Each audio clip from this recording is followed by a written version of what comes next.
troisième vidéo consacrée aux vecteurs, on va essayer d'en préciser un petit peu la définition. Donc pour cela, on commence par considérer deux vecteurs égaux. Donc j'ai un vecteur AB ici, et puis j'ai tracé un parallélogramme, ce qui m'a permis d'obtenir un deuxième vecteur qui lui est égal. Alors on voit qu'ici, je n'ai pas nommé le point d'origine, et je n'ai pas nommé l'extrémité.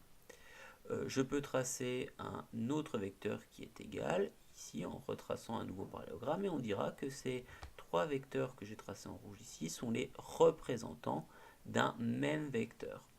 Alors on sait que dans un quadrillage on n'est pas obligé de tracer un parallélogramme, puisqu'on peut aussi regarder de combien est-ce que je me déplace horizontalement et verticalement pour aller de l'origine à l'extrémité du vecteur. Donc ici par exemple c'est un déplacement de 2 carreaux vers la droite et de 3 carreaux vers le haut, ce qui me permet de tracer un quatrième représentant de ce vecteur. Alors du coup, je vais donner un nom à ce vecteur, je vais l'appeler ici U, donc tous les vecteurs ci-dessus sont des représentants du même vecteur que je peux appeler U, alors avec une flèche au-dessus, j'aurais aussi pu l'appeler V avec une flèche au-dessus, W avec une flèche au-dessus, etc. Alors ce qu'on remarque intéressant, c'est que U ne fait pas référence à une origine et une extrémité.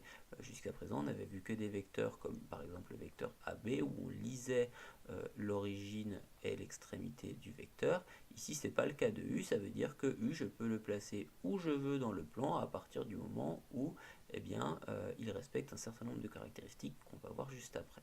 Donc en particulier, ici, je peux dire que le vecteur AB est égal à U.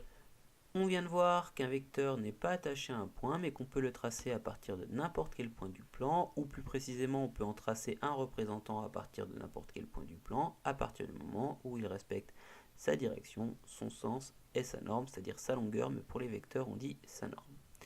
Un petit exemple, donc j'ai tracé ci-dessous deux vecteurs AB et CD qui sont égaux, ou alors plus précisément, j'ai tracé deux représentants des vecteurs AB et CD.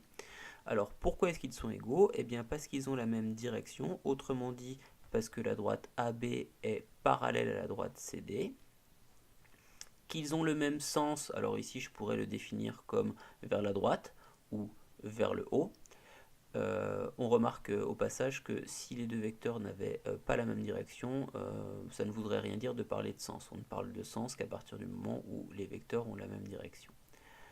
Dernière chose, la longueur AB est égale à la longueur CD, donc mes deux vecteurs AB et CD ont même direction, même sens et même norme, ils sont donc égaux.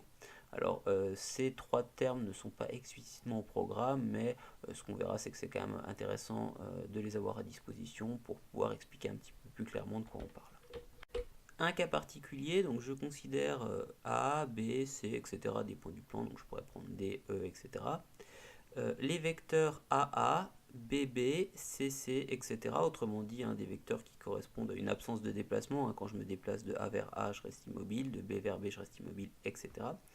Ils sont tous égaux et ils sont appelés vecteurs nuls, ce qui se note avec un 0 et une flèche au-dessus. Sa norme au vecteur nul est 0 et c'est le seul vecteur du plan qui n'a ni direction ni sens.